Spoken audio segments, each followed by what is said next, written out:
Bonsoir, bienvenue dans le journal de TV78. Nous sommes le jeudi 18 novembre, voici les titres. Jusqu'à dimanche, c'est la 25e semaine européenne pour l'emploi des personnes handicapées. À cette occasion, rencontre avec Émilie Deslandes, atteinte de sclérose en plaques. Elle nous raconte son quotidien de salarié. Invité également en plateau, José Lucas, président de l'association IES Attrape. 700 000 jeunes en seraient victimes en France. C'est la journée nationale de lutte contre le harcèlement scolaire. À Rambouillet, les élèves se saisissent du phénomène en allant sensibiliser d'autres élèves. Depuis 2018, une team anti-harcèlement est née au lycée Bascan. L'objectif, libérer la parole. Et pour motiver les jeunes dans leur insertion professionnelle, quoi de mieux qu'une championne pour témoigner de son parcours. La médaillée de bronze aux Jeux paralympiques Margot Boulet a participé à une rencontre. C'était au centre commercial Westfield Vélizy 2 dans le cadre du programme Scola porté par les apprentis d'Auteuil. Mais avant de développer ces titres, la nouvelle tournure dans le dossier de l'attentat de Magnanville. Le parquet national antiterroriste a requis le renvoi devant les assises d'un complice présumé. Mohamed Lamine Aberouz est soupçonné d'avoir été présent au moment des faits. Son ADN retrouvé sur les lieux du crime. Le 13 juin 2016, un couple de policiers, Jessica Schneider et Jean-Baptiste Salvin, étaient assassinés au couteau à leur domicile de Magnanville en présence de leur enfant de 3 ans. Le terroriste abattu par les forces de l'ordre se réclamait de l'État islamique. Mohamed Lamine Aberouz, de son côté, clame son innocence. Il avait été mis en examen dès 2017 et placé en détention provisoire. L'homme de 28 ans a été condamné en juin dernier dans une autre affaire, celle de la tentative d'attentat aux bonbonnes de gaz à Paris. En 2016, il a écopé de 5 ans d'emprisonnement pour non-dénonciation de crimes terroristes.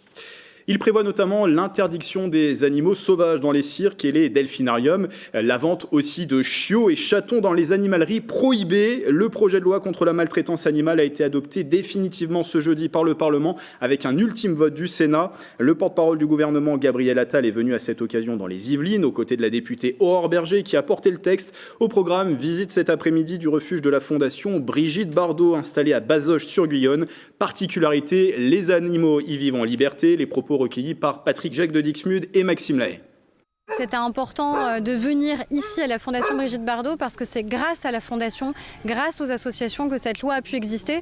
Parce que si on n'avait pas eu des associations qui pendant des années ont lutté, ont œuvré, ont travaillé à nos côtés, ont alerté les citoyens tout simplement, eh bien on n'aurait pas pu aboutir à ce travail législatif. Aller plus loin dans la protection que nous devons aux animaux, avec des mesures très fortes sur l'interdiction de la vente de chatons, de chiots en animalerie, avec l'encadrement drastique de la vente par Internet, avec la fin des cétacés dans les delphinariums, avec la fin des animaux sauvages captifs dans les cirques, avec la fin des élevages de visons. Voilà, des engagements très forts qui correspondent, je crois, à des attentes importantes de la société. C'est la semaine européenne pour l'emploi des personnes handicapées, 25e édition de cet événement porté par l'ADAPT pour mettre en lumière la thématique, faire se rencontrer aussi les acteurs. Avant d'accueillir mon invité, je vous propose de rencontrer Émilie Deslandes. Elle est, comme c'est le cas pour 100 000 Français atteints de sclérose en plaques. L'élan courtoise a été déclarée travailleuse en situation de handicap. Comment allier justement travail et handicap? Elle témoigne au micro de Justine Brasier. En 2006, le diagnostic tombe. Émilie est atteinte de sclérose en plaques, une maladie auto-immune qui impacte le système nerveux central. L'avenir professionnel est alors incertain pour la jeune femme. J'ai appris que j'étais en fin d'études, donc là c'est un peu le choc et on se voit tout de suite, puis c'était il y a longtemps, oui il y a longtemps, on se voit tout de suite en fauteuil roulant quand on nous dit sclérose en plaques, voilà, c'est toute ma famille, tout le monde pensait que c'était fauteuil roulant dans quelques années. Et donc c'est un peu compliqué de se dire qu'est-ce que je vais bien pouvoir faire. Aujourd'hui, Émilie a 38 ans, elle est déclarée travailleuse handicapée, un handicap invisible qui lui a valu des remarques désagréables au sein de son environnement professionnel. Les personnes ne sont pas censées savoir non plus la maladie, c'est pas écrit sur notre tête et voilà, mais des personnes qui vous disent reprends-toi, va faire une sieste et arrête. Et puis ce que j'ai eu de sympathique, c'est arrête de faire la fête, arrête de boire quand tu viens au travail, sachant qu'avec la sclérose en plaques, quelquefois on peut avoir des petites pertes d'équilibre. Donc j'avais envie de dire si seulement, mais non en fait je suis juste fatiguée, mais voilà. Mais au final c'est tellement rare par rapport à l'évolution que j'ai pu avoir et aux personnes que j'ai pu rencontrer. Mais quand ça arrive, ça pique un peu. Salariée d'une filiale de distribution d'électricité depuis 2008, fatigue, arrêt maladie ou encore rendez-vous à l'hôpital tous les 6 mois rythment sa carrière. Face à ces contraintes, des mesures ont été prises pour aménager son poste. Les jours d'absence pour justement renouveler nos documents, l'aménagement du temps de travail, l'aménagement du poste. Donc là, pareil, je vais avoir un ergo pour le siège, pour le PC, pour le clavier, pour la souris, etc. Donc vraiment, ils sont vraiment très au fait, très impliqués. De par son témoignage, elle espère faire changer le regard porté sur le handicap visible et invisible en entreprise.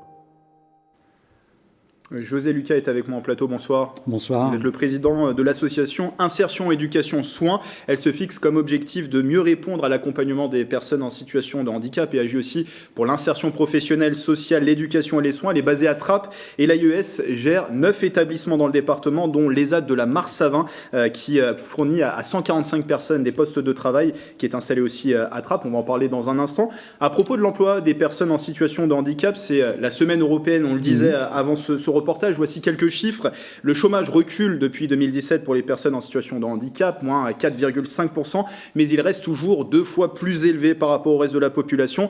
Dans le secteur privé, on est à un taux d'emploi moyen qui est aux alentours de 3,8% contre les 6% d'obligations légales. Ça veut dire qu'il y a du progrès, mais il reste encore du chemin à accomplir. Il reste beaucoup de chemin, c'est une évidence. Donc, la particularité de l'ESAT de la Marse-Savin, c'est que nous sommes plutôt sur du handicap psychique, mental, sensoriel.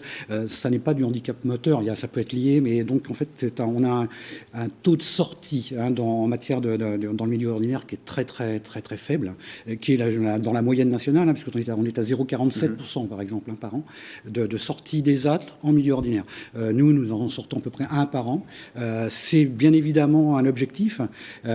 Mais ça n'est pas le seul objectif de l'ESAT, parce qu'on essaie surtout d'apporter de l'accompagnement, on essaie d'apporter de la sécurité. Donc c'est vrai que quelque part, pouvoir les faire travailler déjà l'insertion et l'inclusion à partir de l'ESAT, dans l'ESAT, avec tout ce qu'on peut y faire, c'est-à-dire tous les détachements qui sont faits, on essaye au maximum de les inclure dans la société, de leur donner une vision de la société, de leur donner un lien social. Et c'est vrai que c'est sous cette forme qu'on arrive à travailler l'inclusion dans le milieu. Alors dans le milieu ordinaire, oui, mais ils restent dans un milieu protégé avec une structure qui permet de les accompagner. Ça leur apporte une autonomie ? Une autonomie, et ça leur apporte surtout aussi une sécurité. C'est-à-dire que, alors il y a quand même des grands changements qui vont intervenir. Il y a une nouvelle réforme des ESAT. Jusqu'à présent, il faut savoir que quand on sortait d'un ESAT, on ne pouvait pas y revenir. Donc lâcher une personne en situation de handicap, même si à la limite elle pourrait le faire, la lâcher comme ça, pas dans la nature, mais lui dire voilà, maintenant le milieu ordinaire, tu peux faire. Le problème, c'est qu'on a un taux d'échec derrière. Donc jusqu'à présent, on ne pouvait pas les reprendre. Il y a plein de points qui ont été discutés donc avec le ministère de la Santé, avec les associations, et à partir de janvier 2022, nous avons plein de choses qui vont se mettre en place, et notamment un droit du retour. Et ce droit au retour, c'est-à-dire qu'on pourra reprendre, on suivra en permanence, bien qu'il sera dans le milieu ordinaire, on suivra le travailleur, mais on pourra le reprendre. C'est une sécurité qu'on n'avait pas auparavant et qui doit permettre, on ne va pas passer à 30% d'inclusion dans le milieu ordinaire tout de suite, c'est une évidence, ça doit permettre de faire passer quelques personnes avec cette sécurité de savoir qu'ils peuvent revenir. Alors sur cette thématique aussi, il y a le plan France Relance de 100 milliards d'euros qui a mis en place une aide pour les entreprises et pour soutenir justement l'embauche de personnes en situation de handicap. Elle est prolongée jusqu'au 31 décembre cette aide. C'est une aide de 4 000 euros. 85 millions d'euros au total sont concernés pour ce volet du plan. C'est un premier pas intéressant. Il faut aller plus loin. Il faut aller plus loin parce que bien évidemment, quand un travailleur handicapé peut passer dans le milieu ordinaire, il faut qu'il y ait un suivi derrière et il faut qu'il y ait un employeur qui puisse se doter des moyens d'une structure pour l'accompagner. Si vous le laissez comme un travailleur tout à fait ordinaire, quelque part, ça ne passera. Il peut y avoir un problème. Donc c'est ces problèmes qu'il faut absolument éviter, et il faut donner les moyens aux employeurs justement pour pouvoir se doter d'une petite structure d'accompagnement, d'un pôle qui pourra suivre un petit peu ces personnes en situation de handicap, et surtout ne pas leur demander systématiquement le même rendement qu'on pourrait demander à quelqu'un de valide. Alors une enquête récente de l'IFOP révèle que les jeunes en situation de handicap ont été encore plus frappés par la crise sanitaire, avec un temps de recherche d'emploi qui s'est considérablement allongé. Si bien que 6 jeunes sur 10 aujourd'hui ne préfèrent pas mentionner leur handicap sur le CV. Est-ce que vous observez aussi à l'échelle de votre association une jeunesse plus touchée ? Une jeunesse plus touchée, non, on ne le voit pas vraiment, puisqu'en fait, ce sont les jeunes qui peuvent plus facilement sortir en milieu ordinaire. Donc, bien évidemment, c'est ceux-là qu'on va pouvoir faire sortir et pas les personnes qui ont 50 ans. Donc, à la limite, nous, on le voit un petit peu moins. Et nous, c'est l'objectif pour nous, surtout, c'est de pouvoir les accompagner avec une structure, l'ESAT, qui leur permet de rentrer dans un monde semi-ordinaire, parce qu'on est toujours là pour les accompagner, par les détachements. On les fait travailler énormément en entreprise. Ils partent par groupe, ils sont complètement autonomes, par petits groupes, et je pense que ça marche très, très bien. C'est une première première inclusion.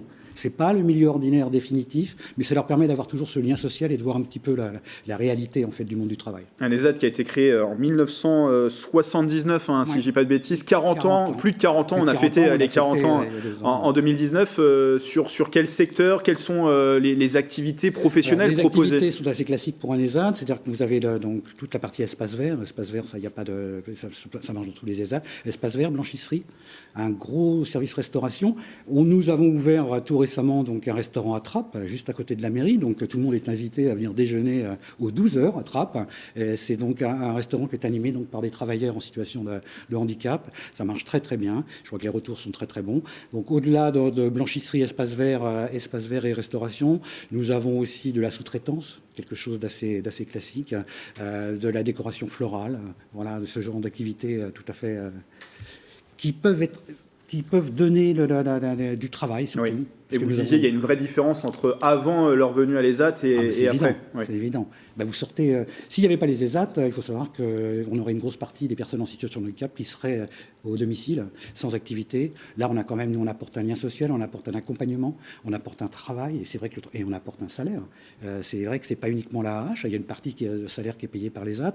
Donc pour le travailleur, c'est déjà une petite entrée dans la vie ordinaire. Et c'est déjà un grand point pour nous. Et pour plus d'informations sur l'association, j'ai vu que le site internet s'était affiché. On retrouve bien sûr toutes les infos sur le lien qui s'affiche en bas de l'écran. Merci José Lucas d'être venu en plateau. Et je rappelle, vous êtes le président de l'AIES, Association Insertion Éducation Soins.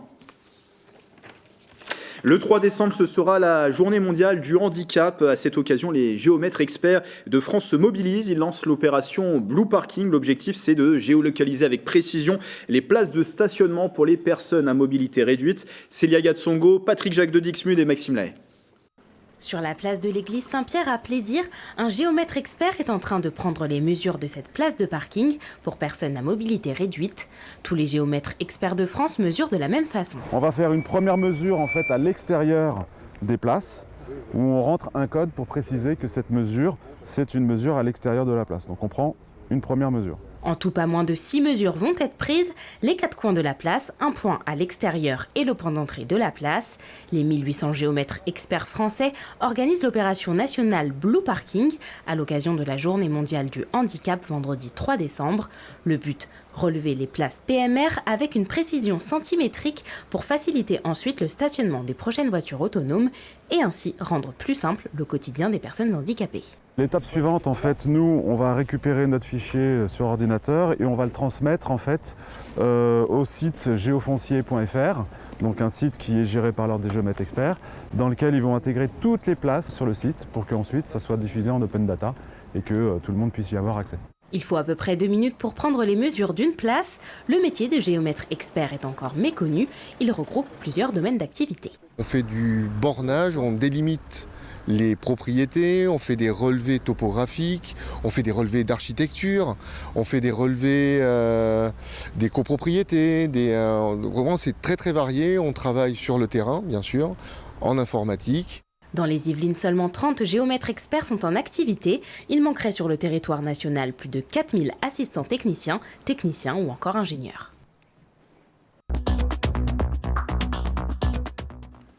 Ce jeudi, c'est également la journée nationale de lutte contre le harcèlement scolaire, un fléau qui touche 6 à 10% des jeunes en France. Selon un rapport du Sénat publié en octobre dernier dans les Yvelines, les établissements multiplient les initiatives. À Rambouillet, on peut citer celle-ci, le lycée Bascan, qui est doté désormais d'une team anti-harcèlement qui est composée d'élèves et de membres de l'établissement. Mélanie Poquet est allée à leur rencontre. Les conséquences par rapport au harcèlement global, que ce soit cyberharcèlement ou harcèlement. À Rambouillet, les élèves parlent aux élèves. Debout, des lycéens, assis, des collégiens. La team anti-harcèlement du lycée Bascan intervient ce mercredi au collège voisin. Le public ciblé, les 6e. Il ne faut pas le garder pour soi-même parce que ça pourrait aggraver encore plus la situation. C'est aussi une richesse pour nous que d'avoir des lycéens, pour certains qui sont d'anciens élèves du collège, puisque la parole est souvent plus facile entre pairs et du coup entre élèves, même s'il y a une petite différence d'âge. Des temps théoriques mais aussi plus ludiques, les membres de la team créent des jeux pour partager les notions liées au harcèlement et créer une relation de confiance. Des personnes qui vont se mettre de côté, des personnes qui vont vite quitter les classes de cours, on les voit assez souvent. Et puis là, par exemple, j'étais en train de discuter avec quelques élèves qui m'ont prévenu qu'ils avaient déjà subi du harcèlement et qu'ils sont en train de le subir. Moi-même, j'ai été victime de harcèlement et si on peut éviter à des élèves de vivre cette situation, c'est vraiment important pour moi en tout cas. Et au moins, avec ces interventions, souvent les élèves se confient à nous. À l'origine, 2 élèves du lycée Bascan. Lancée en 2018, la team regroupe maintenant une trentaine de jeunes impliqués. Ils sont encadrés par des responsables de l'établissement. C'est eux qui font la formation auprès des élèves. Nous, adultes, on est là pour les accompagner, les guider. C'est pas nous, les adultes, qui imposons nos formations. Vraiment. C'est eux qui construisent, on les accompagne, on régule, on les aide, on les guide. Certains membres aujourd'hui, dans un cursus d'études supérieures, continuent à sensibiliser. Blandine est présente depuis 2018, Ludmila depuis 2019. Notre ligne directrice, c'était les 6e, mais aujourd'hui on s'est beaucoup diversifié, notamment au lycée Bascan. On fait des interventions à la demande des professeurs. Si on détecte un cas, on prévient les principales. Et c'est à eux d'agir et on n'agit pas, c'est pas à nous on n'est pas un règlement de problème, on avertit. 8h ce jeudi matin, une partie de la team est sur le pont. Pour cette journée nationale de lutte contre le harcèlement, de nombreux rendez-vous sont proposés. On a aménagé un jeu du loup-garou pour en faire une chasse à la paix qui permettra de montrer le principe de harcèlement, donc c'est également de la prévention. Montrer le principe de harcèlement au sein d'un lycée, d'une école, avec vraiment le harceleur, le harcelé, les parents. En 2019, le 30-20, plateforme d'aide aux victimes et aux parents, a été sollicité près de 80 000 fois. Motiver les jeunes dans leur insertion professionnelle, quoi de mieux qu'une championne pour le faire et témoigner de son parcours. La médaillée de bronze aux Jeux paralympiques Margot Boulet, médaillée en aviron, est venue participer à une rencontre. C'était hier au centre commercial Westfield Vélizy 2 et ce dans le cadre du programme Scola porté par les apprentis d'Auteuil. On me dit dans l'oreillette que nous n'avons pas le reportage. On vous proposera peut-être ce reportage d'ici la fin de cette édition. En attendant, depuis 25 ans, pour un sourire d'enfant, agit pour sauver les enfants de la misère et de la maltraitance au Cambodge. Fondatrice de l'association, Marie-France Despalières a écrit un livre qui porte le même nom que l'association. Elle était en dédicace, c'était le week-end dernier à la librairie des Lacs au Vésinet. Le reportage de Mélanie Poquet et de Célia Gatsongo. 25 ans d'une association résumée en 400 pages. Pour un sourire d'enfant raconte l'histoire de cette association humanitaire fondée par un couple, Marie-France et Christian Despalières. Tout jeunes retraités, ils se rendent au Cambodge, à Phnom Penh en 1995. Là-bas, ils découvrent une décharge à ciel ouvert où des centaines d'enfants y travaillent. On s'est dit, voilà, on peut pas laisser ça, il faut faire quelque chose. Et on a commencé petit à petit, un pas devant l'autre, sans savoir où on allait. Hein. Vous m'auriez dit, à cette époque-là, où on en serait aujourd'hui, on m'a dit, attendez, vous êtes fous. On a en fait essayé de répondre aux besoins au fur et à mesure qu'ils se présentaient. Tout bêtement. Marie-France Despalières a donc voulu coucher par écrit ses mémoires. Elle était en dédicace à la librairie des Lacs au Vésinet. L'association compte désormais 4 écoles qui regroupent 21 formations, 6500 enfants qui sont scolarisés dans les programmes et 5500 enfants qui ont pu trouver un métier. L'engagement est un mot fort, mais auquel on tient, qui est de les accompagner jusqu'à un métier. Et donc ça passe par rattrapage scolaire pour ceux qui ont 3, 4, 5 années de retard. Ceux qui n'ont pas trop de retard, ils sont scolarisés en école publique. On fournit aux familles de quoi compenser les manques à gagner, de ce que les enfants ne rapportent plus en travaillant. La fondatrice de l'association restera 6 mois en France, l'occasion de découvrir ses lecteurs qui sont généralement aussi donateurs de l'association. C'est très émouvant en fait de rencontrer tous ceux qu'on a vus là-bas, ici, enfin qui ont fait des choses, qui nous suivent, bien sûr. Mercredi 8 décembre, Marie-France Despalières sera en dédicace à la librairie Gibert-Joseph à Versailles. Et on termine donc avec cette rencontre en présence de Margot Boulet, médaillée de bronze aux Jeux paralympiques de Tokyo en aviron. Elle est allée à la rencontre de jeunes du programme Scola. Le programme Scola est porté par les apprentis d'Auteuil et cette réunion pour inciter les jeunes dans leur insertion professionnelle s'est déroulée hier mercredi. C'était au centre commercial Westfield Vélizy 2, le reportage de Mathilde Franco. Victime d'une grave blessure à la cheville et au dos lors d'un saut en parachute lorsqu'elle était au GIGN, Margot Boulet a su faire preuve de résilience.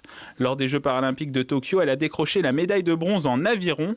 Elle était présente mercredi 17 novembre au centre Westfield Vélizy 2 pour présenter son parcours en tant que marraine du programme Scola.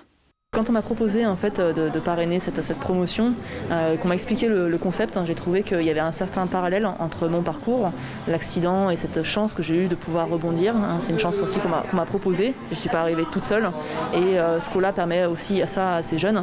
Et j'ai trouvé que c'était très beau. C'était à la fois osé et audacieux. Et j'ai beaucoup apprécié le concept. J'étais disponible, donc j'étais ravie de pouvoir venir.